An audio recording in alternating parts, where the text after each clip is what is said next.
இயேசுவின் நாமத்தில் உங்களை வாழ்த்துகின்றேன். இந்த நாளிலே நாம் வெளிப்படுத்தலிலிருந்து நடைமுறை பாடங்களை படிக்க இருக்கிறோம். விக்டோரியஸ் கிறிஸ்டியன் லைஃப் பார்ட் 2, ஜெயமுள்ள கிறிஸ்தவ வாழ்வு 2ஆம் பாகத்தை படிக்க இருக்கிறோம். இந்த நாளிலே நமது பாடத்தினுடைய தலைப்பு என்னவென்றால் அனாயிண்டட் டு பி விக்டோரியஸ், ஜெயம் பெற அபிஷேகிக்கப்பட்டவர்கள். வெளிப்படுத்தின விசேஷத்தில் ஜெயம் என்ற வார்த்தை திரும்ப திரும்ப இடம்பெறுகிறது என்பதை நாம் படித்தோம். அதனுடைய தொடர்ச்சியாக நாம் இந்த நாளில் படிக்க போகிற இந்த பாடத்தை கர்த்தருடைய ஆவியானவர் நமக்கு ஆசீர்வதித்து தரும்படி நம் ஜெபத்தோடு படிப்போமா? எங்கள் நல்ல தகப்பனே, உம்முடைய நாமம் மையப்படுவதாக. எங்கள் ஆண்டவரும் அருமை இரட்சகருமாய் இயேசுவின் நாமத்தில் உம்முடைய பாதத்தில் வந்து உம்முடைய வேதம் திறந்து ஆவியானவர் எங்களை நடத்த நாங்கள் ஒப்புக் கொடுக்கிறோம். ஆண்டவரே, இந்த பூமியின் கடைசி நாட்களின் கடைசியில் வாழக்கூடிய நாங்கள் எப்படிப்பட்ட ஜெயமுள்ள ஜீவியம் செய்ய வேண்டும் என்பதை எங்களுக்கு நீர் உம்முடைய திருவசனத்தின் வழியாய் கற்றுத்தாரும். கர்த்தாவை சொல்லும் அடியார்கள் கேட்கிறோம். நீர் பெருகவும் நாங்கள் சிறுகவும் எங்களுக்கு உதவி செய்யும். இயேசுவின் மூலம் ஜெபிக்கிறோம் நல்ல பிதாவே, ஆமென். அன்பானவர்களே, திருச்சபை ஜெயிக்கும் சபையாக விளங்க வேண்டும் என்பது தேவனுடைய சித்தம் என்பதை நாம் உணர்ந்து கொள்ள வேண்டும். வெளிப்படுத்தின விசேஷத்தில் பாருங்கள், 7 சபைகளை குறித்து நாம் 2 மற்றும் 3ஆம் அதிகாரங்களிலே வாசிக்கிறோம். இந்த ஆதி திருச்சபையின் ஆரம்பம் அந்த காலகட்டத்தை கிபி 31 100 வரைக்கும், 100வது ஆண்டு, அதாவது 1ஆம் நூற்றாண்டின் முடிவு வரைக்கும் இந்த ஆதி திருச்சபையின் காலகட்டத்தை வெளிப்படுத்தின விசேஷம் எபேசு சபை என்ற 1ஆம் சபை என்று காட்டுகிறது. வெளிப்படுத்தல் 2ஆம் அதிகாரம் முதல் 7 வசனங்களில் நாம் அதை படிக்கலாம். எபேசு என்றால் டிசைரபிள் என்று ஆங்கிலத்திலே சொல்லப்படுகிறது. அந்த எபேசு என்ற வார்த்தைக்கான அர்த்தம் தமிழிலே விரும்பத்தக்கது, விரும்பப்படக்கூடியது என்று பொருள். ஆகவே திருச்சபையானது ஆண்டவர் இயேசு கிறிஸ்துவின் பரமேறுதலுக்கு பிற்பாடு அந்த ஆதி திருச்சபை விரும்பப்படத்தக்க ஒரு சபையாய் காணப்பட்டது. வெளிப்படுத்தல் 6ஆம் அதிகாரம் முழுக்க நீங்கள் படித்து பாருங்கள். அதில் 6 முத்திரைகளை பற்றி நீங்கள் படிக்கலாம். வெளிப்படுத்தல் 2, 3ஆம் அதிகாரங்களில் 7 சபைகள், வெளிப்படுத்தல் 6ஆம் அதிகாரத்தில் 6 முத்திரைகள், 8ஆம் அதிகாரம் 1ஆம் வசனத்தில் 7வது முத்திரை என்று நாம் பார்க்கலாம்.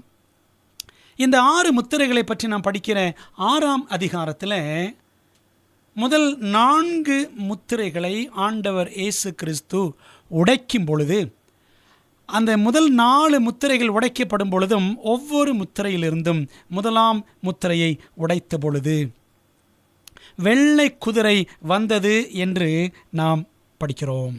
அதாவது 7 சபைகள் மற்றும் 7 முத்திரைகள் படிக்கும் பொழுது, அதாவது கிபி 1ஆம் நூற்றாண்டில் இருந்து ஆண்டுடைய வருகை வரைக்கும் திருச்சபை எப்படிப்பட்ட காலகட்டங்களை கடந்து சென்றது, திருச்சபையினுடைய முன்னேற்றம் எப்படி இருந்தது என்பதை நாம் என்ன செய்கிறோம்?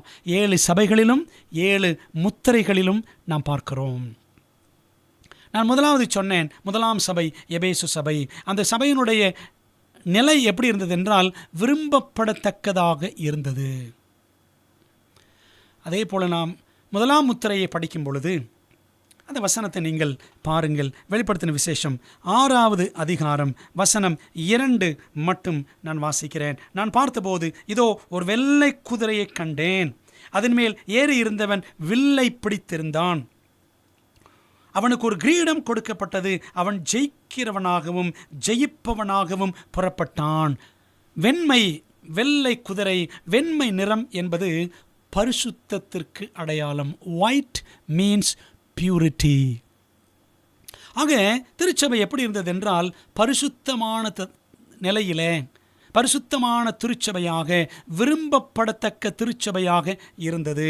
அது மட்டுமல்ல, அது ஜெயிக்கும் சபையாக, ஜெயித்து கொண்டே இருக்கும் சபையாக அது முன்னேறி சென்றது அப்படின்னு பார்க்குறோம். அன்பானவர்களே, நீங்கள் யோசித்து பாருங்கள். ஆதி திருச்சபை ஆண்டவர் இயேசு கிறிஸ்து அவருடைய காலத்துக்கு பிற்பாடு அது ஆரம்பமாகிறது.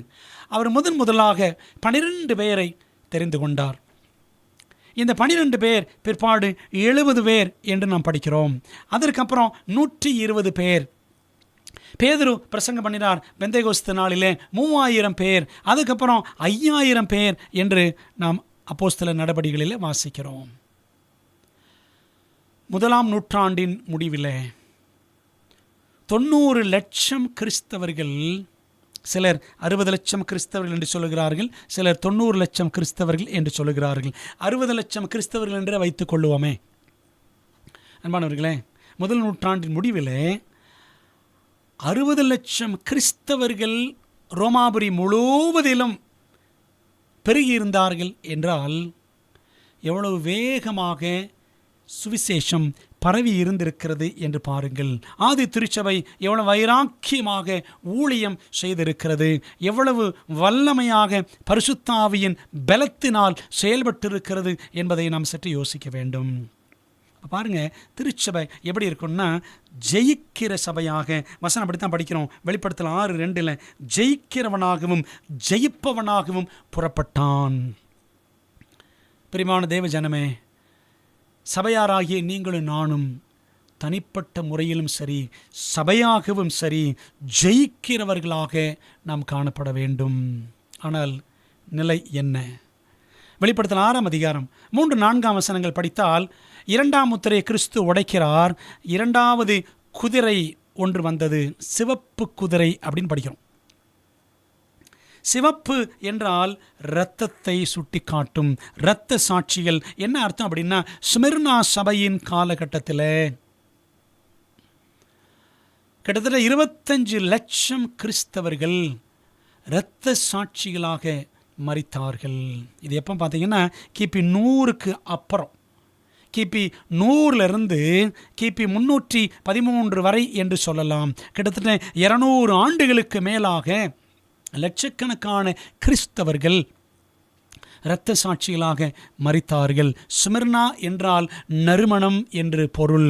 ஆண்டவர் இயேசு கிறிஸ்துவின் பிள்ளைகள் அவருக்காக, சத்தியத்திற்காக சாட்சியாக மரித்தது தேவ சமூகத்தில் நறுமணமாக, சுகந்த பலியாக, சுகந்த வாசனையாக தேவ சமூகத்தில் அங்கீகரிக்கப்பட்டது. ஏன்னா ஆண்டவர் பிள்ளைகள் ஆண்டவருக்காக உயிரையும் கொடுத்தார்கள். இயேசுவானவர் நமக்காக உயிரை கொடுத்தார். அவர் பரமேறி சென்ற பிற்பாடு இயேசுவின் பிள்ளைகள் இயேசுவுக்காக உயிரை கொடுத்தார்கள். இது எத்தனை ஆச்சரியம்! திருச்சபை அப்போ வெண்மை நிறத்திலிருந்து சிவப்பு நிறம், அதாவது இரத்தம் சிந்தக்கூடிய ஒரு நிலையை கடந்து சென்றது என்பதை இந்த சிவப்பு குதிரை காட்டுகிறது. வெளிப்படுத்தல் 6ஆம் அதிகாரம் 5-6 வசனங்கள் படித்தால், கிறிஸ்துவானவர் 3ஆம் முத்திரையை உடைத்த பொழுது ஒரு கருப்பு குதிரை ஒன்று வந்ததாக நாம் படிக்கிறோம். கருப்பு என்றால் துக்கம், துக்கத்தை குறிக்கும். சரிதானே? யாராவது இறந்து போனால் கருப்பு ட்ரெஸ் போட்டு போகிறவங்களா இருக்காங்கல்ல. கருப்பு என்றால் துக்கம். சபையின் நிலைமை அதை பார்க்கும் பொழுது ஒரு துக்ககரமான நிலை என்று நாம் சொல்ல முடியும். என்ன அர்த்தம் அப்படின்னா, திருச்சபையில் தவறான உபதேசங்கள் உள்ளே புகுந்து தேவனை துக்கப்படுத்தியது. போப்பு மார்க்கம் அதனுடைய ஆரம்ப காலகட்டத்தில் அஞ்ஞான ரோமாக இருந்த பொழுது, அஞ்ஞான பழக்க வழக்கங்கள் எல்லாம் அஞ்ஞான ரோமிலிருந்து திருச்சபைக்குள்ளே, கிறிஸ்தவ திருச்சபைக்குள்ளே புகுந்தது. பிழையான உபதேசங்கள் உள்ளே நுழைந்த ஒரு காலகட்டம். சரிங்களா? கிபி 313 இருந்து கிபி 538 வரைக்கும் இந்த கருப்பு குதிரையின் காலகட்டம், அல்லது 3வது சபையின் காலகட்டம் என்று சொல்லலாம். அதாவது கருப்பு என்பது பாவத்தையும் குறிக்கும். சபை சத்திய வழிகளை விட்டுவிட்டு பாவ வழிகளிலே பிரவேசிக்க ஆரம்பித்தது. சரி, சபை நிலைமை பாருங்கள், கொஞ்சம் கொஞ்சமாக மாறிக்கிட்டே இருக்குது. 4வது பார்த்தீங்கன்னா, 4ஆம் முத்திரை கிறிஸ்து உடைத்த பொழுது, வெளிப்படுத்தல் 6ஆம் அதிகாரம் 7-8 வசனங்கள் நீங்கள் படிக்கலாம். நான் பார்த்தபோது இதோ மங்கின நிறமுள்ள ஒரு குதிரையை கண்டேன். அதன் மேல் ஏறி இருந்தவனுக்கு மரணம் என்று பெயர். மங்கின நிறம் என்றால் வெளிரிய நிறம். சாக போகிறவங்களே நீங்கள் பாருங்களேன், சாக போகிற நிலையில் பார்த்தீங்கன்னா அந்த முகம் அப்படியே ஒரு வெளிரின நிறத்தில் காட்சியளிக்கும். அதை சாவுக்கலை அப்படின்னு சொல்லுவாங்க.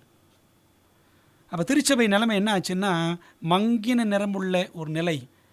வெள்ளை குதிரை, சிவப்பு குதிரை, கருப்பு குதிரை, மங்கின நிறமுள்ள குதிரை என்று படிக்கிறோம். அப்போ என்ன அர்த்தம் அப்படின்னா, ஜெயிக்க வேண்டிய சபை செத்த சபை ஆகிவிட்டது. கிபி 538 இருந்து பார்த்தீங்கன்னா சபைக்கு இருண்ட காலம்.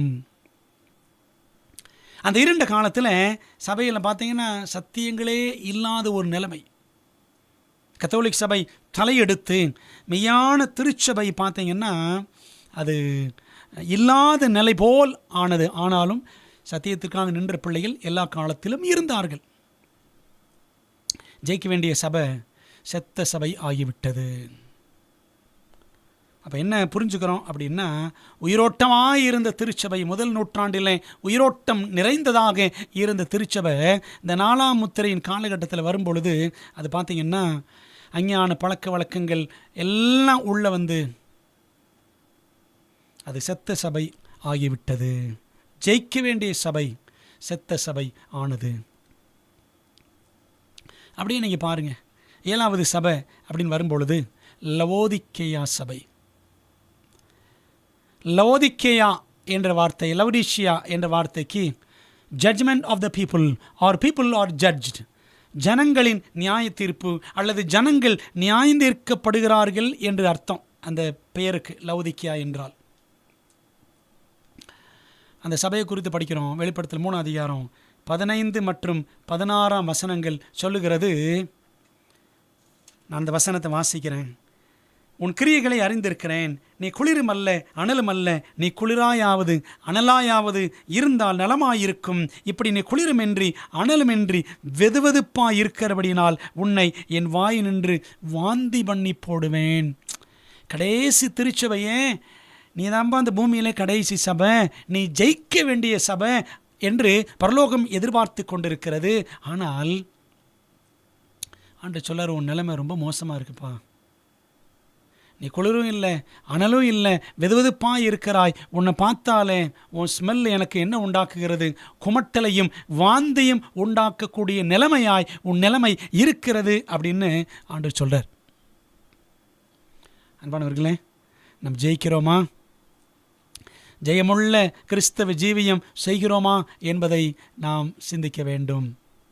அப்போ கேள்வி, நம்மால் ஏன் ஜெயிக்க முடியவில்லை? 3 காரணங்களை நாம் படிக்கப் போகிறோம். முதலாவது,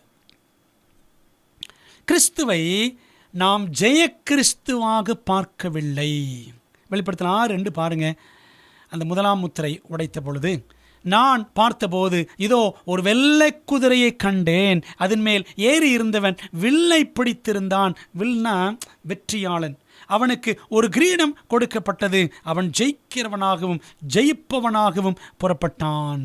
ஆண்டவர் இயேசு கிறிஸ்து தன்னுடைய மரணத்தினால் தமக்கு சாட்சிகளாக ஒரு திருச்சபையை தோற்றுவித்தார். சரிதானே?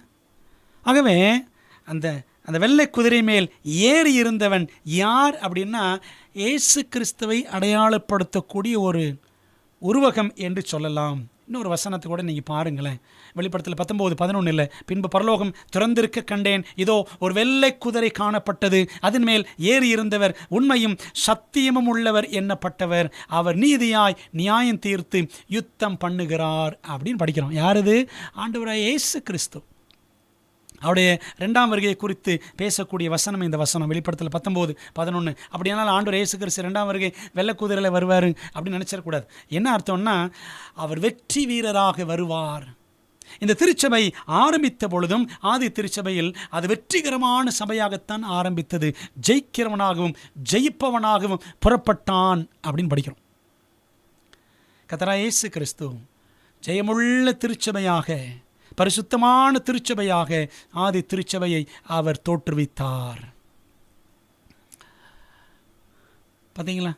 அப்போது இந்த ஜெய கிறிஸ்துவை நாம் ஜெய கிறிஸ்துவாகவே பார்ப்பது இல்லை. கிறிஸ்தவர்கள் என்று நம்மை அழைத்துக் கொள்கிறோம். ஆனால் கிறிஸ்து வாழ்ந்த அந்த வெற்றி வாழ்க்கையை, கிறிஸ்து அடைந்த அந்த வெற்றியை நாம் அடைய தவறிவிட்டோம். காரணம், கிறிஸ்துவை ஜெய கிறிஸ்துவாக நாம் பார்க்க பழகவில்லை. கிறிஸ்துவை அறிய வேண்டிய விதத்தில் நாம் அறியவில்லை. ஒன்றான மெய்தேவனாகிய உம்மையும் நீர் அனுப்பினவராகிய குமாரனாகிய இயேசு கிறிஸ்துவையும் அறிவதே நித்திய ஜீவன். யோவான் 17:3 வாசிக்கிறோம். அன்பான தேவ பிள்ளைகளே, அப்போது தேவனை அறிதல், கிறிஸ்துவை அறிதல் என்ற அந்த அனுபவத்தில் நாம் வளரணும். கிறிஸ்துவை ஜெய கிறிஸ்துவாக நாம் பார்க்க வேண்டும்.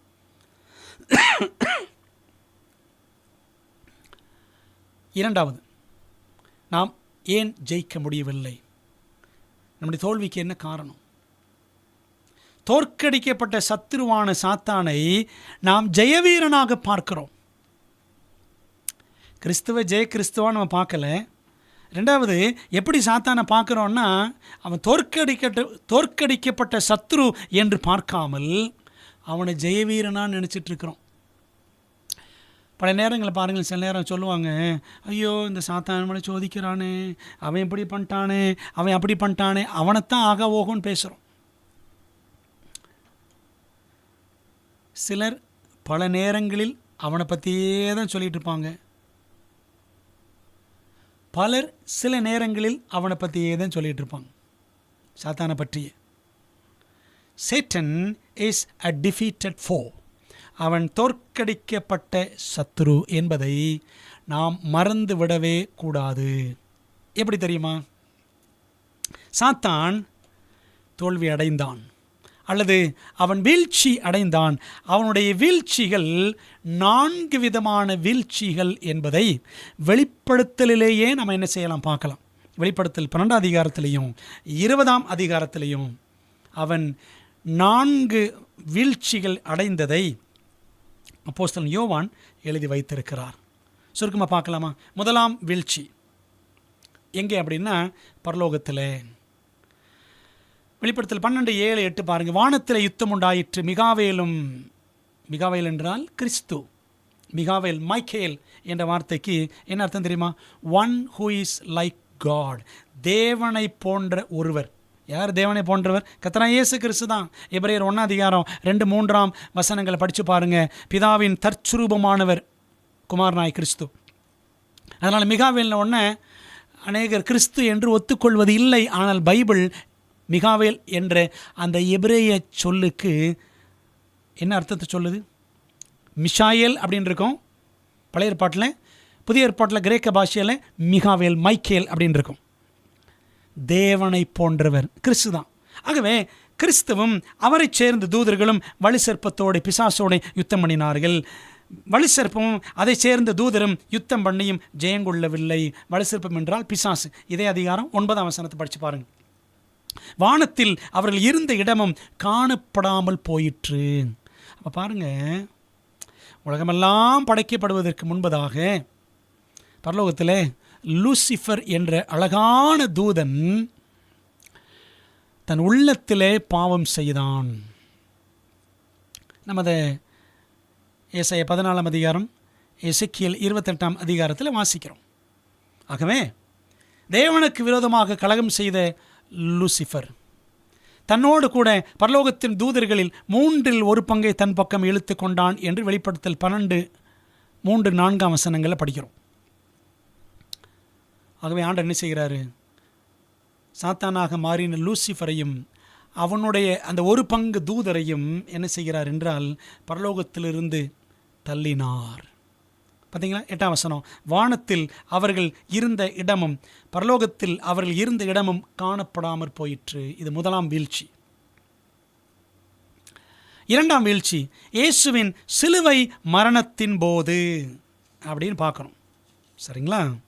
அப்போது தள்ளப்பட்ட இந்த சாத்தான் அதுக்கு பிற்பாடு பூமி படைக்கப்பட்டது. ஆண்டவர் ஆதாம் ஏவாள் மனுக்குலத்தை உண்டாக்கினார். ஆதாம் ஏவாள் பாவத்தில் விழுந்ததுக்கப்புறம் இவன் கையிலே, சாத்தான் கையிலே ஆளுகை போய்விட்டது. சரிதானே? அப்படி தான் அவன் சொன்னான். லூக்கா 4ஆம் அதிகாரம் 6ஆம் வசனம் படித்து பாருங்கள். ஆண்டவர் இயேசு வினத்தில் அவன் சொன்னான், இந்த உலக ராஜ்யங்கள்லாம் காமிச்சு இவையெல்லாம் எனக்கு ஒப்பு கொடுக்கப்பட்டிருக்கிறது அப்படின்னு சொன்னான். அவன் உலகத்தின் அதிபதி என்று யோவான் சுவிசேஷத்தில் 3 தடவை படிக்கிறோம் சாத்தானை குறித்து. எப்படி ஆளுகை அவன் கைக்கு போச்சு அப்படின்னா, என்னைக்கு ஆதாம் ஏவாள் பாவத்தில் விழுந்து போனார்களோ, பூமியை ஆண்டு கொள்ளுங்கள் அப்படின்னு ஆண்டை சொன்னார் ஆதியாகமம் 1ஆம் அதிகாரத்தில்.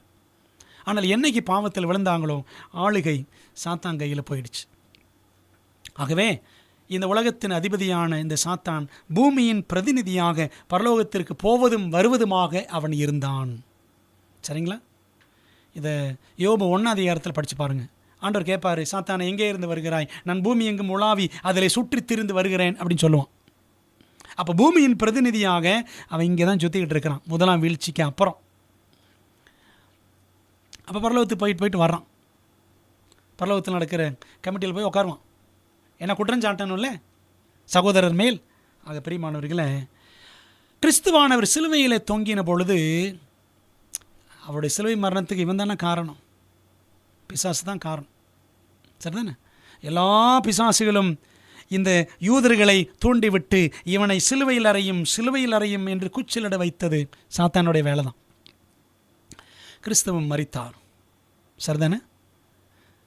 அந்த மரணத்துக்கு பிற்பாடு தான், சிலுவை மரணத்துக்கு அப்புறம் தான் அண்ட சராசரமே புரிந்து கொண்டது இந்த சாத்தான் எவ்வளவு கொடூரமான கொலைகாரன் என்று சொல்லி. அதனால தான் பாருங்கள், வெளிப்படுத்தல் 12:10 படிக்கிறோம். அப்பொழுது வானத்தில் ஒரு பெரிய சத்தம் உண்டாகி, இப்பொழுது ரட்சிப்பும் வல்லமையும் நமது தேவனுடைய ராஜ்யமும் அவருடைய கிறிஸ்துவின் அதிகாரமும் உண்டாயிருக்கிறது. இரவும் பகலும் நம்முடைய தேவனுக்கு முன்பாக நம்முடைய சகோதரர் மேல் குற்றஞ்சுமத்தும் பொருட்டு அவருக்கு மேல் குற்றஞ்சாட்டுகிறவன் தாழ தள்ளப்பட்டு போனான். பார்த்தீங்களா? இது 2வது வீழ்ச்சி. இது எப்பன்னா கிறிஸ்துவின் சிலுவை மரணத்துக்கு அப்புறம் இவனுக்கு உண்டாயிற்று.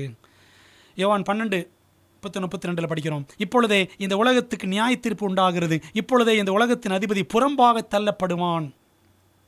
நான் பூமியிலிருந்து உயர்த்தப்பட்டிருக்கும் போது எல்லாரையும் என்னிடத்தில் இழுத்து கொள்ளுவேன்.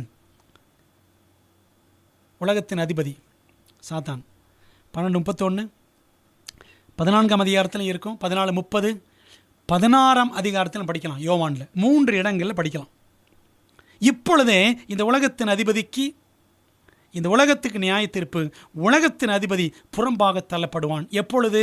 நான் பூமியிலிருந்து உயர்த்தப்பட்டிருக்கும் பொழுது. இயேசுவானவர் எப்பொழுது சிலுவையில் உயர்த்தப்பட்டாரோ அப்பொழுது அவனுக்கு 2ஆம் வீழ்ச்சி உண்டாயிற்று. பார்த்தீங்களா? 2வது முறை தோல்வி. சரி, 3ஆம் வீழ்ச்சி, 3ஆம் தோல்வி எப்போ அப்படின்னா, 2ஆம் வருகையில். வெளிப்படுத்தல் 20 முதல் 3 வசனங்களை படிக்கிறோம். ஒரு தூதன் பாதாளத்தின் தெருவுகோலையும் பெரிய சங்கிலியும் தன் கையிலே பிடித்து கொண்டு வானத்திலிருந்து இறங்கி வர கண்டேன். பிசாஸ் என்றும் சாத்தான் என்றும் சொல்லப்பட்ட பழைய பாம்பாகிய வலுசெருப்பத்தை அவன் பிடித்து அதை 1000 வருஷம் அளவு கட்டி வைத்து, அந்த 1000 வருஷம் நிறைவேறும் வரைக்கும் அது ஜனங்களை மோசம் போக்காதபடிக்கு அதை பாதாளம்னா எங்கேயோ நினச்சிக்காதீங்க, இந்த பூமி தான், தள்ளி அடைத்து அதன் மேல் முத்திரை போட்டான். அதற்கு பின்பு அது கொஞ்ச காலம் விடுதலையாக வேண்டும். 2ஆம் வருகையில் ஆண்டு நிச்சயவாறு தம்முடைய பிள்ளைகளை, கிறிஸ்துவுக்குள் மரித்தவர்களை உயிரோடு எழுப்பி, முதலாம் உயிர்த்தெழுதலில் உயிரோடு எழுப்பி, உயிரோடு இருக்கிற நீதிமான்களை மர்வமாக்கி பரலோகத்திற்கு அழைத்து செல்வார். 1000 ஆண்டுகள் பரலோகத்தில். அந்த 1000 ஆண்டுகள் இந்த பூமியில் சாத்தான் நினைச்சுவானா, கட்டப்பட்ட நிலையில் கிடப்பான் அவனுடைய தூதர்களோடு. துன்மார்க்கர் எல்லாரும் மரித்த நிலையில் கிடப்பார்கள். அதைத்தான் 20ஆம் அதிகாரம் சொல்லுகிறது. ஆகவே இந்த சாத்தான் சோதிப்பதற்கு யாரும் இருக்க மாட்டார்கள். அவன் தூதர்கள் மட்டும்தான் இருப்பாங்க. அவன் தூதர்களை அவனே சோதிக்க முடியாது. அப்படித்தானே பிரியமானவர்களே? ஆகவே சந்தர்ப்பம் எனும் சங்கிலியினால் அவன் சோதனை செய்வதற்கு யாருமே இல்லை. ஆகவே ஒரு கட்டப்பட்ட நிலையிலே அவன் கிடப்பான். இப்போ நம்ம வீட்டில் யாருமே இல்லை, நம்ம தனியாக இருக்கணும்னு வச்சுக்கோங்களேன், என்ன நினைப்போம்? கட்டி போட்ட மாதிரி இருக்குது அப்படின்னு நினைப்போம்ல. அதே தான், அதே நிலையில்தான் with the chain of circumstances Satan would be bound. சந்தர்ப்பம் என்னும் சங்கிலியினால் சாத்தான் கட்டப்பட்டிருப்பான். இது அவனுக்கு 3வது வீழ்ச்சிங்க, 3வது தோல்வி. இது இனிமே தான் நடக்கும். சரிங்களா? 2 தோல்விகள் அவன் அடைந்து விட்டான். 3ஆம் தோல்வி 2ஆம் வருகையில் நடக்கும். 4ஆம் வீழ்ச்சி, 4ஆம் தோல்வி எப்பொழுது? 3ஆம் வருகையில். 1000 வருட அரசாட்சி பரலோகத்தில் முடிந்த பிற்பாடு அவன் என்ன செய்வானாம்? ஆண்டவர் இயேசு கிறிஸ்து 3ஆம் முறை இந்த பூமிக்கு வரும்பொழுது அவன் கொஞ்ச காலம் விடுதலையாவான். படித்தோம்ல வெளிப்படுத்தல் 23 பாருங்களேன். அப்படி விடுதலையான பிற்பாடு அவன் என்ன செய்வான்? வெளிப்படுத்தல் 20:7-10 வரைக்கும் அந்த 1000 வருஷம் முடியும் போது சாத்தான் தன் காவலிலிருந்து விடுதலையாகி பூமியின் 4 திசைகளிலும் உள்ள ஜாதிகளாகிய கோகையும் மாகோகையும் மோசம் போக்கும் படிக்கும். யாருமே இல்லையே. இப்போது பூமி 4 திசைகளிலிருந்து ஜாதிகள், துன்மார்க்க ஜாதிகள். என்ன அர்த்தம்னா 3ஆம் வருகையில் 2ஆம் உயிர்த்தெழுதல் நடக்கும். அதில் துன்மார்க்கர் எல்லாரும் எழுந்திருப்பார்கள். சரிதானே? 1ஆம் உயிர்த்தெழுதல் கர்த்தருடைய பிள்ளைகளுக்கு, கிறிஸ்துவுக்குள் மரித்தவர்களுக்கு. வெளிப்படுத்தல் 20:6 வசனம் படித்து பாருங்க. 2ஆம் உயிர்த்தெழுதல் துன்மார்க்கருக்கு. ஆகவே பூமி 4 திசைகளிலும் இருந்து எழும்பக்கூடிய இந்த துன்மார்க்கரை கோகு மாகோகு அப்படின்னா, துன்மார்க்க ஜாதிகளுக்கு பேர் கோகு மாகோகு. நீங்கள் அதை எசேக்கியேல் 38-39 அதிகாரங்கள் படித்தால் இந்த கோகு மாகோகு பற்றி படிக்கலாம். சரிங்களா? ஆகவே இந்த துன்மார்க்கர் எல்லாம் மோசம் போக்கி நான் தான் உங்களை உயிரோடு எழுப்பினேன் அப்படின்னு கூட சொல்லுவான் அந்த சாத்தான். அவர்களை யுத்தத்திற்கு கூட்டிக் கொள்ளும் படிக்கும் பரலோகத்துக்கு எதிரான யுத்தம் புறப்படுவான். அவருடைய தொகை கடற்கரை மணலத்தனையாக இருக்கும். திரளான கூட்டம், துன்மார்க்கர் கூட்டம். 9-10 வசனங்கள். அவர்கள் பூமி எங்கும் பரம்பி பரிசுத்தவான்களுடைய பாளையத்தையும் பிரியமான நகரத்தையும் வளைந்து கொண்டார்கள். அப்பொழுது தேவனால் வானத்திலிருந்து அக்கினி இறங்கி அவர்களை பட்சித்து போட்டது. மேலும் அவர்களை மோசம் போக்கின பிசாசானவன் மிருகமும் கள்ளதீர்க்கதரிசியும் இருக்கிற இடமாகிய அக்கினியும் கந்தகமான கடலில் தள்ளப்பட்டான். அவர்கள் இரவும் பகலும் சதா காலங்களிலும் வாதிக்கப்படுவார்கள். என்பானவர்களே, இது அவனுடைய 4ஆம் வீழ்ச்சி. சரிங்களா?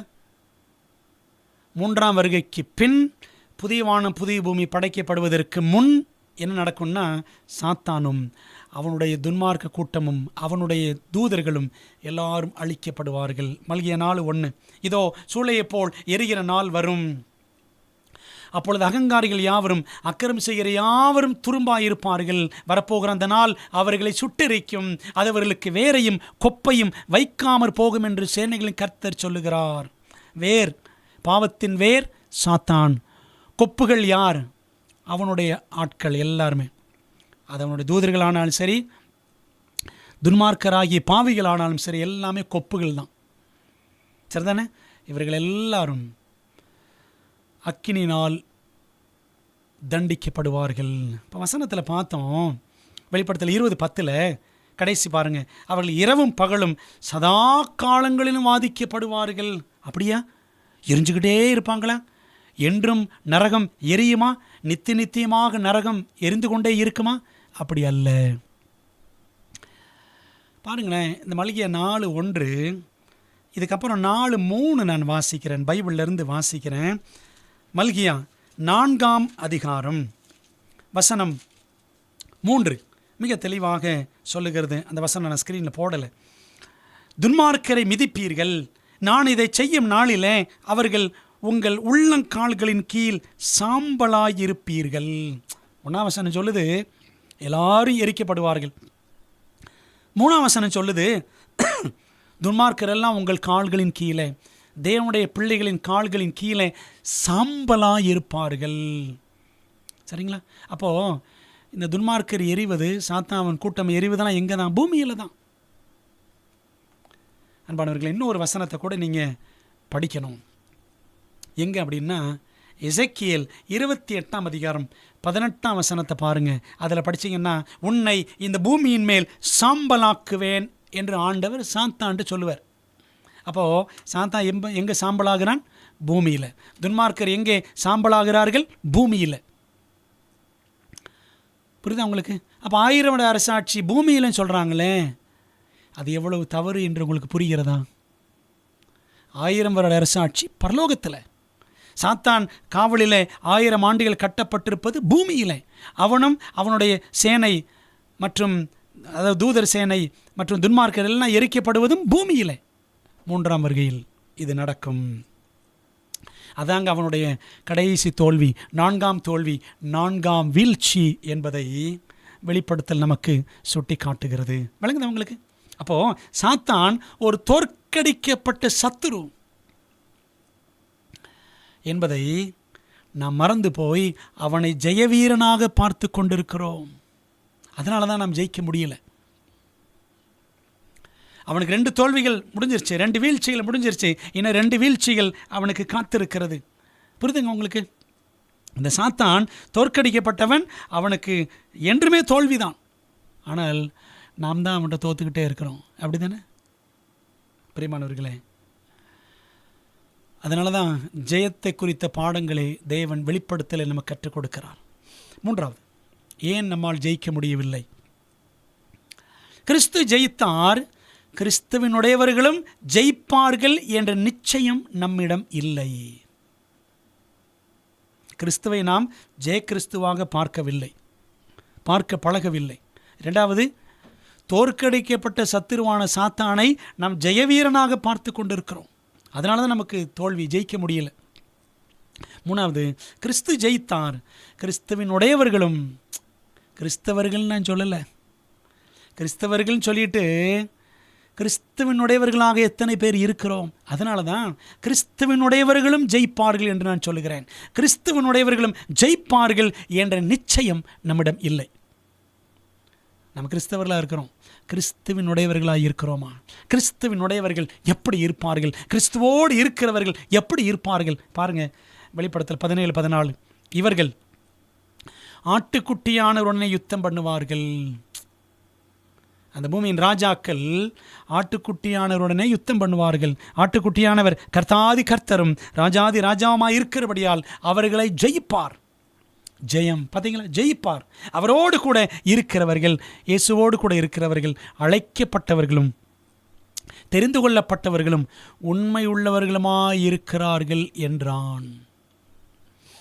பிரியமானவர்களே, அப்போ ஆட்டுக்குட்டியானவரோடு இருக்கிறவங்க எப்படிப்பட்டவங்களாக இருப்பாங்க?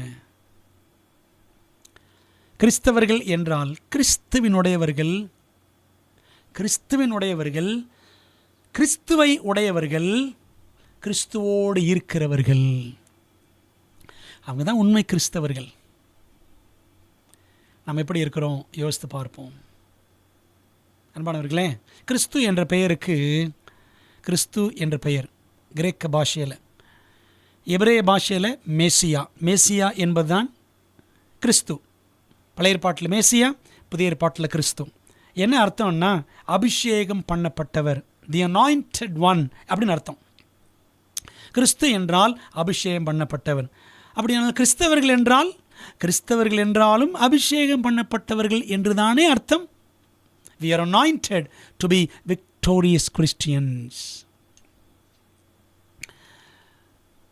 அன்பானவர்களே, ஜெயமுள்ள கிறிஸ்தவர்களாக இருப்பதற்காக நாம் அபிஷேகிக்கப்பட்டவர்களாக இருக்கிறோம் என்பதை நம்மால் புரிந்து கொள்ள முடிகிறதா? ஏன் நம்மால் ஜெயிக்க முடியவில்லை? ஆலயத்திற்குள்ளே வருகிறோம், உள்ளே வர்றோம், உள்ளே வந்தால் உள்ளே சொல்கிறதெல்லாம் உள்ளே போகலை, சத்தியங்கள்லாம் கேட்குறோம், உள்ளே போக மாட்டேங்குது. காதுக்குள்ளே போகுது, ஆனால் காதுக்குள்ளே போகுதான்னு கூட தெரியல, நம்முடைய மனசுக்குள்ளே போகுதான். ஆலயத்துக்குள்ளே வர்றோம், உள்ளே வந்தால் உள்ளே சொல்லப்படுவதெல்லாம் உள்ளே போகவில்லை, வெளியே போகிறோம். வெளியே போனவுடனே எல்லாமே வெளியில் போயிடுது, எதுவுமே உள்ளே நிற்கலை. அதனால தான் வெளியில் போய் நம்ம ஆண்டவருக்காக நிற்க முடியலை. விளங்குதா உங்களுக்கு? 30 வருஷம் 50 வருஷம் சபையில் விசுவாசியாக இருந்து, ஒரு மூப்பராக இருந்து, ஒரு முக்கியமான நபராக இருந்து என்ன பிரயோஜனங்க? கிறிஸ்துவுக்குள் இல்லையே, கிறிஸ்துவோடு இல்லையே, கிறிஸ்துவினுடையவராக இல்லையே, கிறிஸ்துவை நாம் பெற்றிருக்கவில்லையே. அப்படியானால் எப்படி ஜெயமுள்ள வாழ்க்கை வாழ முடியும் என்பதை சற்று எண்ணி பாருங்கள். இந்த மாபெரும் போராட்டத்தில் கிறிஸ்துவுக்கும் சாத்தானுக்கு இடையில் மாபெரும் போராட்டம் அப்படின்னு நம்ம அறிந்திருக்கிறோம். நீங்கள் வெளிப்படுத்தல் 12ஆம் அதிகாரம் படித்து பாருங்கள். இந்த போராட்டத்தை 4 ஸ்டேஜில் நீங்கள் பார்க்கலாம். இந்த மாபெரும் போராட்டத்தில் இறுதி வெற்றி யாருக்கு என்பது நமக்கு முன்னமே தெரியும். இப்போ ஒரு கிரிக்கெட் நடக்குது அப்படின்னா யார் ஜெயிப்பான்னு உடனே தெரியாது, சரிதானே? 3 மணி நேரம் 4 மணி நேரம் ஆடின பிற்பாடு தான் யார் தோல்வி யாருக்கு வெற்றின்னு தெரியும். ஆனால் இந்த மாபெரும் போராட்டத்தில், நன்மைக்கும் தீமைக்கும் இடையிலான இந்த ஆவிக்குரிய போராட்டத்தில் இறுதி வெற்றி யாருக்குன்னு நமக்கு தெரியும். யார் ஜெயிப்பான்? கிறிஸ்து தான் ஜெயிப்பார், சரிதானே? ஆனாலும் நாம் தோல்வி வாழ்க்கை வாழ்கிறோம். ஏன் இந்த தோல்வி வாழ்க்கை? காரணம் என்ன தெரியுமா?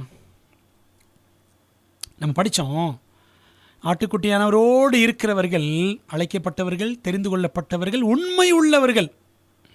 அந்த உண்மையாக இருக்கிறவங்க ஜெயிப்பாங்க. இன்றைக்கு சத்தியத்தில் உண்மையற்ற நிலைதான் அநேக கிறிஸ்தவர்களிடத்தில் காணப்படுகிறது. பாருங்கள், பைபிள் சொல்லுது, அழைக்கப்பட்டவர்கள் அநேகர். மத்தேயு 22:14. அந்தபடியே அழைக்கப்பட்டவர்கள் அநேகர். உலகம் முழுவதும் கோடிக்கணக்கான கிறிஸ்தவர்கள் இருக்கிறார்கள். இப்படி அநேகர் அழைக்கப்பட்டிருக்கிறோம். தெரிந்து கொள்ளப்பட்டவர்கள் சிலர். அதே மத்தேயு 22:14 படிக்கிறோம். தெரிந்து கொள்ளப்பட்டவர்களோ சிலர். கிதியோன் சேனையில் பாருங்கள், 32,000 பேர் இருந்தார்கள். மீதியானியரை முறியடிக்க வேண்டும் என்று யுத்தத்திற்கு புறப்பட்டவர்கள் 32,000 பேர் அழைக்கப்பட்டவர்கள். சரி, தெரிந்து கொள்ளப்பட்டவர்கள் எத்தனை பேர்? 300 பேர் தான். நீங்கள் நியாயாதிபதிகள் 6-7 அதிகாரங்களை வாசித்து பாருங்கள். 300 பேர் தான் தெரிந்து கொள்ளப்பட்டவர்கள். அன்பானவர்களே, 3வது உண்மை உள்ளவர்கள். எவ்வளோ பேர்? உண்மை உள்ளவர்கள் வெகு சிலர். அழைக்கப்பட்டவர்கள் அநேகர், தெரிந்து கொள்ளப்பட்டவர்கள் சிலர், உண்மையுள்ளவர்கள் வெகு சிலர். சங்கீதம் 12:1 படிக்கிறோம், இரட்சையும் கர்த்தாவை பக்தியுள்ளவன் அற்று போகிறான். உண்மையுள்ளவர்கள் மனுபுத்திரரில் குறைந்திருக்கிறார்கள். உண்மையுள்ள கிறிஸ்தவர்கள் எத்தனை பேர்? படிக்கிற சத்தியங்களுக்கு உண்மையாய் கீழ்ப்படுகிறவர்கள் எத்தனை பேர்? சங்கீதம் 51:6 படிக்கிறோம், இதோ உள்ளத்தில் உண்மை இருக்க விரும்புகிறீர். உள்ளத்தில் உண்மை இருக்கணும், உதட்டில் இருக்கக்கூடாது. வெளிப்படுத்தல் 2:10 கூட வாசிக்கிறோம், நீ மரண பரியந்தம் உண்மையாயிரு, உனக்கு ஜீவகிரீடத்தை தருவேன் அப்படின்னு ஆண்டவர் சொல்லியிருக்கிறார். மரண பரியந்தம் உண்மை. பிரியமானவர்களே, சத்தியத்தில் உண்மையாக இருக்கிறோமா? சபையிலே எல்லா காரியங்களிலும் நாம் உண்மையாக இருக்கிறோமா? மோசேயை குறித்து எபிரேயர் புத்தகம் 3ஆம் அதிகாரத்தில் படித்து பாருங்கள். மோசே தேவனுடைய வீட்டில் எங்கும் உண்மை உள்ளவன் அப்படின்னு படிக்கலாம். தேவனுடைய வீட்டில், தேவனுடைய ஆலயத்தில் நமக்கு கிடைக்கப்பெறும் சத்தியங்களில் நாம் உண்மையாக இருக்கிறோமா? சத்தியங்களை நம்ம மனசார கேட்டால் தானே மனசார கீழ்ப்படிவோம். யோசித்து பாருங்கள், நம்முடைய வாழ்க்கை எப்படி இருக்கிறது? நம் உண்மையாய் மரண பரியந்தம் ஆண்டவருக்காக நிற்க வேண்டும். அப்போ தான் ஜீவகிரீடம் நமக்கு கொடுக்கப்படும். ஆண்டவர் அந்த ஜீவகிரீடத்தை நம்முடைய தலையில் இயேசுராஜாவே அவர் நமக்கு சூட்டி விடுவார். இது எவ்வளோ பெரிய பாக்கியம்! பைபிளில் ஒரு உதாரணத்தை சொல்லி நான் நிறைவு செய்ய விரும்புகிறேன். தானியேலின் காரியம் ஏன் ஜெயமாய் இருந்தது? தானியேல் 6:28 படிக்கிறோம், தரியுவின் ராஜ்யபார காலத்திலும் பெர்ஷியனாகிய கோரேசுடைய ராஜ்யபார காலத்திலும் தானியேலின் காரியம் ஜெயமாய் இருந்தது அப்படின்னு படிக்கிறோம். இந்த சிங்கக்கெபி அனுபவத்துக்கு அப்புறம் இந்த வசனம் இருக்கும். ஏன் ஜெயமாய் இருந்தது தானியேலின் காரியம்? அதுக்கு ரீசன் இருக்கு பாருங்கள். தானியேல் 6:4 அப்பொழுது பிரதானிகளும் தேசாதிபதிகளும் ராஜ்யத்தின் விசாரிப்பில் தானியேலை குற்றப்படுத்தும்படி முகாந்தரம் காரணம் தேடினார்கள். ஆனாலும் ஒரு காரணத்தையும் குற்றத்தையும் கண்டுபிடிக்க அவர்களால் கூடாதிருந்தது, முடியலை. காரணம், அவன் உண்மையுள்ளவனாயிருந்தபடியால் அவன் மேல் சுமத்த யாதொரு குற்றமும் குறைவும் காணப்படவில்லை. ஏன்? சிங்கங்கள், மனுஷ சிங்கங்கள் அவனை டச் பண்ண முடியவில்லை. காட்டு சிங்கங்களும் அவனை தொடவே முடியவில்லை. ஏன் தெரியுமா? அவன் உண்மை உள்ளவன். பாருங்களேன், பைபிள் சொல்லுது, உண்மையுள்ள மனுஷனுக்கு பரிபூரண ஆசீர்வாதங்கள் உண்டு. நீதிமொழிகள் 28:20. உண்மையுள்ள மனுஷன் பரிபூரண ஆசீர்வாதங்களை பெறுவான். கிடைச்சிச்சா தானியேலுக்கு அந்த பரிபூர்ண ஆசீர்வாதம்? இருந்துச்சு. 94 வயது வரைக்கும் அவர் வாழ்ந்தார் என்று சரித்திரம் சொல்லுகிறது. பைபிளில் 84 வயசு வரைக்கும் இருந்ததாகத்தான் பைபிள் காட்டுகிறது. அவர் சிங்கக்கபியில் போடப்பட்ட பொழுது 84 வயசு, அந்த டேட் படி கணக்கு பார்த்தால். சரிங்களா? பரிபூர்ண ஆசீர்வாதம். 94 வயதில் அவர் மரித்தார் என்று சரித்திரத்தில் படிக்கிறோம். அவர்கிட்ட எந்த குற்றமும் காணப்படவில்லை. பைபிளில் படித்து பாருங்கள், அவரை பற்றி ஒரு குறை கூட இருக்காது. தானியேல் 12 அதிகாரங்களையும் ஒன்றுமே இருக்காது. உண்மையுள்ள மனுஷன் கர்த்தருக்கு பிரியமானவன். நீதிமொழிகள் 12:22 சொல்லுது, பொய் உதடுகள் கர்த்தருக்கு அருவருப்பானவைகள். இன்றைக்கி அநேக கிறிஸ்தவர்கள் வாயில் பொய்யை பார்த்தீங்கன்னா சரளமாய் வருகிறது. பதவிக்காக பொய் புழுகிறவர்கள் எத்தனை பேர்! உண்மையாய் நடக்கிறவர்களோ அவருக்கு பிரியம். உண்மையாக நடக்கிற பிள்ளைகள் கர்த்தருக்கு பிரியம். தானியேல் தேவனுக்கு மிகவும் பிரியமானவன். நீங்கள் படித்து பாருங்கள், தானியேல் 9 மற்றும் 10 அதிகாரங்கள் படித்தீங்கன்னா பரலோகத்திலிருந்து தேவதூதர்கள் இறங்கி வந்து 3 தடவை சொல்லியிருப்பாங்க, நீ மிகவும் பிரியமானவன், நீ மிகவும் பிரியமானவன் என்று. உண்மையுள்ள மனுஷன்தான் கர்த்தருக்கு பிரியமானவன். சமீபத்தில் சென்னைக்கு ஒரு திருமணத்திற்காக சென்றிருந்தேன். அந்த மண்டபத்தில் நிறைய வாசகங்கள் ஆங்காங்கே எழுதியிருந்தது. எனக்கு இந்த பஸ்ஸில், ஆட்டோவில், எங்கெல்லாம் சுவர்களில் வாசகங்கள் எழுதி இருக்கிறதோ, அதில் பழமொழிகள் இருக்கிறதோ, இதெல்லாம் பார்த்து உடனுடன் டைரி எழுதி வச்சுக்குவேன். அந்த வாசகத்தை படித்தேன். ரொம்ப ஆச்சரியமாக இருந்துச்சு. விவேகானந்தர் சொல்லியிருந்த ஒரு வாக்கியம், உண்மை, தூய்மை, சுயநலமின்மை ஆகிய இந்த 3ம் எங்கெல்லாம் காணப்படுகின்றனவோ அவற்றை பெற்றிருப்பவர்களை நசுக்கக்கூடிய ஆற்றல் விண்ணுலகிலோ மண்ணுலகிலோ எங்கும் கிடையாது அப்படின்னு அவர் சொல்லியிருக்கிறார். விவேகானந்தர் சொல்கிறதை வேற ஏன் சொல்கிறாரு அப்படின்றீங்களா? இந்த விவேகானந்தர் ஆண்டவர் இயேசு கிறிஸ்துவை விசுவாசித்தவர். இயேசுவை பற்றி ஞான தீபம் என்ற ஒரு புத்தகமே எழுதியிருக்கிறார். பாகமாக எழுதியிருக்கிறார். சரிங்களா? இந்த உண்மையெல்லாம் உலகம் சொல்லாது. ஞான தீபம் படித்து பாருங்கள். அந்த புஸ்தகம் கிடைக்கிறதே மிகவும் அரிது. அன்பானவர்களே, அவர் சொல்லியிருக்கிறாரு, நீங்கள் முக்தி அடைய வேண்டுமானால் இயேசுவிடம் செல்லுங்கள். இந்த உலகத்தில் அந்த முக்தியை, ரட்சிப்பை கொடுக்கக்கூடியவர் அவரை தவிர வேறு எவரும் இல்லை அப்படின்னு சொல்லியிருப்பார் விவேகானந்தர். அவர் தான் சொல்கிறாரு, உண்மை எங்கே இருக்கிறதோ, தூய்மை எங்கே இருக்கிறதோ, சுயநலமின்மை எங்கே இருக்கிறதோ,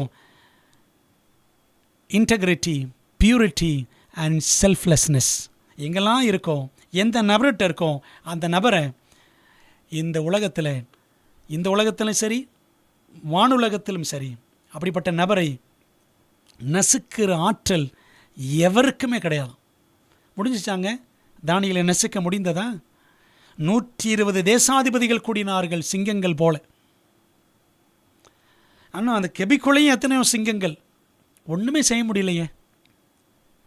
அதனால தான் அவர் உண்மையாக இருந்தபடியினால் தானியேலின் காரியம் ஜெயமாயிருந்தது. அன்பான தேவனுடைய பிள்ளைகளே, நீங்களும் நானும் ஜெய கிறிஸ்தவர்களா? கிறிஸ்தவர்களாகி நீங்களும் நானும் ஜெய கிறிஸ்தவர்களா? அப்படி வாழ்கிறோமா என்று நாம் எண்ணி பார்ப்போம். உண்மை உள்ளவர்களுக்கு நித்திய பாதுகாப்பு உண்டு. அமெரிக்காவில் கலிஃபோர்னியாவில் அந்த சான் பிரான்சிஸ்கோ அந்த பகுதிகளில் பார்த்தீங்கன்னா 1937ஆம் ஆண்டில் நீங்கள் இந்த படத்தில் பார்க்கக்கூடிய கோல்டன் கேட் பிரிட்ஜ் என்ற தொங்கு பாலம் கட்டி முடிக்கப்பட்டது 1937. இந்த பாலம் அமைக்கிற வேலை முதல் கட்ட பணி நடக்கும் பொழுது இந்த கடலுக்குள்ளே பார்த்தீங்கன்னா 23 பேர் விழுந்து செத்து போனார்கள். அப்போ அதுக்கு பிறகு பார்த்தீங்கன்னா, ஐயோ இனி எப்படி இந்த வேலையை செய்கிறது, எப்படி முடிக்கிறது, இப்படி அநேகர் விழுந்து சாகிறார்களே அப்படின்னு சொல்லிட்டு பயந்து போன பணியாட்கள் நிறைய பேர் வேலைக்கு வரமாட்டேன் அப்படின்ட்டாங்க. வேலை அப்படியே நிற்கிது. என்ன நடந்தது தெரியுமா? ஸ்ட்ராங் மணிலா கார்டேஜ் அப்படின்னு சொல்லுவாங்க. பலமான மணிலா கயிறுகளை கொண்டு வந்து அந்த கயிறுகளால் செய்யப்பட்ட வலை பின்னலை என்ன செஞ்சாங்களாம், கீழே இந்த பாலம் வேலை நடைபெறுகிறதே கீழ்ப்பகுதியில் இந்த பெரிய வலையை கட்டி வச்சுட்டாங்க. வேலை செய்யும் பொழுது யாராவது விழுந்தாலும் தப்பிக்க வேண்டும் என்பதற்காக. ஸோ எல்லோரும் தைரியமாக என்ன செஞ்சாங்க, வேலைக்கு வந்தாங்க. அப்படி வேலை செய்யும் பொழுது 2ஆம் கட்ட பணி நடக்கும் பொழுது 10 பேர் விழுந்தார்கள். ஆனால் ஒருவர் கூட சாகவில்லை. ஏனென்றால் அந்த மணிலா கயிறால் செய்யப்பட்ட அந்த வலையில் விழுந்தவர்கள் பத்திரமாக தப்பி பிழைத்தார்கள். அதனால தான் இந்த வேலை வெற்றிகரமாக 1937ஆம் ஆண்டு கட்டி அந்த பணி நிறைவேற்றம் அடைந்தது அப்படின்னு இந்த அமெரிக்க வரலாற்றிலே நாம் இதை படிக்கிறோம். அந்த பலமான பாதுகாப்பு, மணிலா கயிறு பாதுகாப்பு, அது மேலே மனுஷனுக்கு அவ்வளோ நம்பிக்கை இருக்குது. நீங்கள் கூகுளில் கூட போட்டு பாருங்கள், மணிலா கார்ட்ஸ் அப்படின்னு போட்டு பாருங்கள். அந்த கயிறுகள் ரொம்ப பளபளன்னு எவ்வளோ ஸ்ட்ராங்காக தெரியும். பிரியமானவர்களே, தேவன் தமது உண்மையான பிள்ளைகளுக்கும் பரலோகத்தின் பலமான பாதுகாப்பு வலையை விரித்து வைத்திருக்கிறார். உபாகமம் 33:27 வாசிக்கிறோம். அனாதி தேவனே உனக்கு அடைக்கலம், அவருடைய நித்திய புயங்கள் உனக்கு ஆதாரம். His eternal arms, God's everlasting arms are our protection. நித்திய ஆதாரம், அவருடைய நித்திய புயங்கள், நமக்கு நித்தியமான பாதுகாப்பு. நம் உண்மையாய் தேவனுக்கு பிரியமாய் இருக்கும் பொழுது வானுலகிலும் பூ உலகிலும் எந்த சக்தியும் நம்மை நசுக்கவே முடியாது. ஏனென்றால் தேவனுடைய கரங்கள் நமக்கு நித்தியமான பாதுகாப்பாய் இருக்கிறது. தேவனின் நித்திய பாதுகாப்பு உண்மையுள்ள தேவ ஜனத்துக்கு என்றும் உண்டு. ஆகவே பயமோ பதற்றமோ நமக்கு தேவையே இல்லை. அன்பானவர்களே, நம் தேவனுக்கு உண்மையாயிருக்க வேண்டும். தேவனுக்கு உண்மையாயிருந்தால் ஜெயம் பெறலாம் என்பதை வெளிப்படுத்தலிருந்தும் தானியலிருந்தும் ஆண்டு அழகாக நமக்கு சொல்லிக் கொடுக்கிறார். ஜெயமுள்ள கிறிஸ்தவ வாழ்வு சாத்தியம்தான். கிறிஸ்துவின் மூலமாக, அவருடைய வசனத்தின் மூலமாக படிக்கிற சத்தியங்களின்படி நாம் உண்மையாய் வாழும் பொழுது பரலோகம் நமக்கு பலமான பாதுகாப்பாய் இருக்கிறது என்பது உணர்ந்தவர்களாய் ஆண்டுக்கு ஒப்பு கொடுப்போமா? ஜெபிப்போம். நல்ல தகப்பனே, இந்த நாளில் வெளிப்படுத்தலிலிருந்தும் தானியலிலிருந்தும் மகத்துவமான சத்தியங்களை எங்களுக்கு நீர் கற்றுக் கொடுப்பதற்காக உமக்கு நன்றி செலுத்துகிறோம். கர்த்தாவே, கிறிஸ்துவின் பிள்ளைகளாகிய நாங்கள் மெய்யாகவே ஆண்டவரே எங்களுடைய நடக்கையிலும் எங்களுடைய பேச்சிலும் செயலிலும் சிந்தனையிலும் பார்வையிலும் கிறிஸ்துவை வெளிப்படுத்தக்கூடிய ஜெயமுள்ள கிறிஸ்தவர்களாக விளங்க ஆண்டவர் எங்களுக்கு உதவி செய்ய வேண்டுமாய் உம்முடைய பாதத்தில் ஒப்புக் கொடுக்கிறோம். கர்த்தாவே, உம்முடைய வருகை சமீபம். உம்முடைய ராஜ்யத்தின் மக்களாகவே இந்த உலகத்தில் வாழ்ந்து நமக்கு மகிமையாய் ஜீவிக்க ஆண்டவர் எங்களுக்கு பலன் அருளும்படி இயேசுவின் நாமத்தில் ஜெபிக்கிறோம் நல்ல பிதாவே, ஆமேன். அன்பானவர்களே, கர்த்தர் உங்களை ஆசீர்வதிப்பாராக. இந்த சத்தியங்கள் அநேகருக்கு பகிருங்கள். சத்தியம் எங்கும் பரவட்டும். ஆண்டவருடைய ராஜ்யம் சீக்கிரமாய் நிறுவப்படட்டும். ஆமேன்.